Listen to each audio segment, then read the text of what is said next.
बंदौ गुरुपद कंज कृपा सिंधु नर रूप हरि महामोहतम पुंज जासु बचन रवि कर श्री गुरुपद नख गनिमन ज्योति सिमिरत दिव्य दृष्ट ही होती दलन रोग समसोस प्रकाशु बड़े भाग उरया वहीं ताशु उघरहि बिमल बिलोचन हिय के मिटहि दोष दुख भव रजनी के सूझहि रामचरित मन मानिक गुपुत प्रकट जो जेहि सोई खानिक। बोल सियावर रामचंद्र की जय। तो आज हम योग के बारे में बात करेंगे। जैसा कि पूरे विश्व में आज हर एक जगह योग के बारे में चर्चा होती है, लेकिन आइए देखते हैं कि वास्तविक योग क्या है। तो योग जैसा हम लोग जानते हैं, योग जैसा कि हम लोग छोटे से ही जानते हैं, योग मीन्स होता है जोड़ना, जोड़। अब बात आती है कि हम जोड़ किसका करें। तो जोड़ में पहले शरीर को मन से जोड़ा जाता है, फिर मन को आत्मा से और आत्मा को परमात्मा से। तो पहला जोड़ शरीर का मन से है, जिसके लिए बाह्य क्रिया की जाती है। जैसा कि प्रसिद्ध है, योग में हम लोग को आसन बताया जाता है।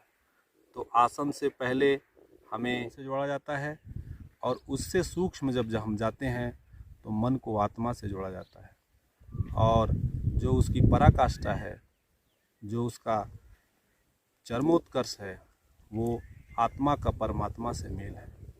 जैसा कि पातंजल योग सूत्र में कहा गया है कि योगास चित्त वृत्ति निरोधा। योग चित्त की वृत्तियों को निरोध करने के लिए किया जाता है। और योग क्या है तो बतलाया गया कि अथ योगानुशासनम, अथ योगानुशासनम। योग एक अनुशासन है। तो फिर बात आती है कि अनुशासन किसका किया जाए। तो अनुशासन के लिए फिर पतंजलि महाराज बताते हैं योगानुशासनम, योग एक अनुशासन है। तो बात आती है कि अनुशासन किसका किया जाए। तो बोले कि योगास चित्त वृत्ति निरोधा, योग में चित्त की वृत्तियों का निरोध किया जाता है। तो अब सवाल खड़ा होता है कि हमारी चित्त की वृत्तियां क्या पहले निरोध नहीं थी। तो पतंजलि महाराज कहते हैं अवस्था नाम, जिसकी जैसी वृत्ति होती है वो पुरुष वैसा ही होता है। तो ये योग एक तरह से हमारे जोड़ है। जोड़ में हम पहला जोड़ किसका करते हैं, शरीर से मन का, मन से आत्मा का, और आत्मा से परमात्मा का। लेकिन आज योग सिर्फ शारीरिक श्रम तक ही सीमित रह गया है। जैसा कि रामचरितमानस में कहा गया है कि योग कुयोग ज्ञान अज्ञानु जह न राम पद अनुराग। जहाँ पे जिस योग का उद्देश्य आत्मा से परमात्मा का मेल नहीं है, वो योग नहीं, वो कुयोग है। तो हम यदि शरीर से मन के जोड़ने तक ही सीमित रह जाते हैं तो वो योग का उद्देश्य पूरा नहीं होता है। योग का उद्देश्य तब पूरा होता है जब हम उस चरम सुख की प्राप्ति के लिए, उस परम प्रभु की प्राप्ति के लिए, उस परम पिता परमेश्वर की प्राप्ति के लिए हम आत्मा से परमात्मा का मेल कर लेते हैं। तो आज लोग योग को एक व्यवसाय बना लिए हैं, और योग की बहुत सारी कक्षाएं खुली हुई हैं।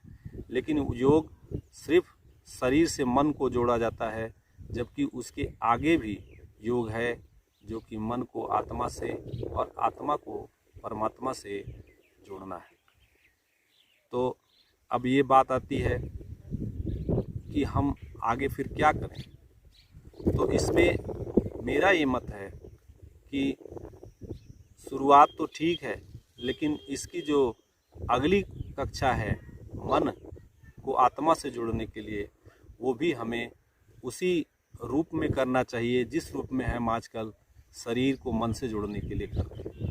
तो अब मन को आत्मा से कैसे जोड़ा जाए, तो उसके लिए हमारे जो भी शास्त्र हैं वो इसी पे आधारित है कि मन को हम आत्मा से कैसे जोड़ें। तो सबसे उसमें सरल उपाय एक ध्यान बताया गया है।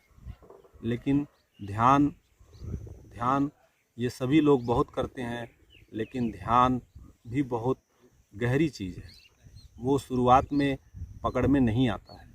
उस ध्यान को पकड़ने के लिए हमें एक अपनी श्रद्धा को स्थिर करना पड़ता है, और श्रद्धा स्थिर करना बहुत ही मुश्किल है। मन को नियंत्रित करना बहुत ही मुश्किल है। जैसा भगवान श्री कृष्ण से ने जब कहा कि हे अर्जुन, तुम अपने मन को निरोध करो, तो उन्होंने बताया कि प्रभु, मन को निरोध करना तो बहुत ही दुष्कर कार्य है। मन को रोकना वायु को रोकना, जल को रोकना और अग्नि के रोकने के समान है। तो भगवान कृष्ण ने वहाँ उन्हें एक उपाय बताया है। वही उपाय एक सुलभ है, और वही एक मन को नियंत्रित करने का ही एक ही तरीका, वही तरीका सब लोग बताए हैं। वो तरीका बताया गया कि भगवान अर्जुन से कहते हैं कि अर्जुन, मन को भी नियंत्रित किया जा सकता है। तो कैसे? कहे कि अभ्यासेन कौन्तेय वैराग्ये च न तु गृहस्थे, कि हे अर्जुन, तुम अभ्यास के द्वारा, निरंतर अभ्यास के द्वारा उस मन को नियंत्रित कर सकते हो। अभ्यास के साथ वैराग्य भी जरूरी है। तो अभ्यास और ये वैराग्य, ये दो चीज़ों को हम समझने की कोशिश करेंगे तो हमें अपने मन पे नियंत्रित कैसे किया जाए ये समझने में आसानी हो जाएगी। तो अभ्यास, जैसा कि हम लोग जानते हैं, किसी भी चीज़ को डेली प्रत्येक दिन करना वो अभ्यास होता है। तो अभ्यास, अब यहाँ जो जिसकी भावना जहाँ स्थिर होती है वह उसी का अभ्यास करे। जैसे कोई एक हाथी है तो उसका सूंड इधर उधर भागता रहता है। उस हाथी को यदि एक जंजीर दे दी जाए तो वो जंजीर से वो हाथी का सूंड रुक जाता है। ठीक उसी प्रकार हमारा मन है। यदि हम मन को उसको नाम, रूप या लीला में कहीं स्थिर कर दें तो वो मन स्थिर हो जाता है। इसी का बारंबार अभ्यास करना ही ये हो गया अभ्यास। अब बात आती है अभ्यास के बाद वैराग्य। जैसा लोग सोचते हैं कि वैराग्य का मतलब कहीं दूर घर द्वार छोड़ के जंगल में चले जाना, ये वैराग्य कदापि नहीं है। वैराग्य मिलता है राग से अलग होना, वैराग्य है। तो वैराग्य होता है राग से अलग होना। तो राग जो होता है, जो देखी सुनी वस्तु है, उसमें हमारी जो प्रेम होता है वो राग होता है। उस राग से अलग होना, जैसे पुत्र मोह, पत्नी से अत्यधिक लगाव, ये हो गया राग। इस राग से धन संपदा, जो संसार की वस्तुएं जो अनित्य हैं, जो आज है तो कल नहीं है, उसमें जो अत्यधिक लगाव हो जाता है वो राग। उस राग से अलग होना वैराग्य है। वो हम अपने घर में भी बैठ के कर सकते हैं। उसके लिए ज़रूरी नहीं है कि हम लोग को जंगल में जाना पड़े। तो भगवान ने कहा कि अभ्यास और वैराग्य।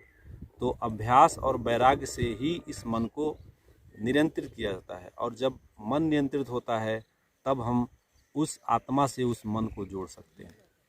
तो आज का जो है एपिसोड यहीं तक। अगली बार हम लोग मिलेंगे तो मन से आत्मा का और आत्मा से परमात्मा का जो मेल होता है उसके लिए क्या विधान है वो हम बताते रहेंगे। नमस्कार।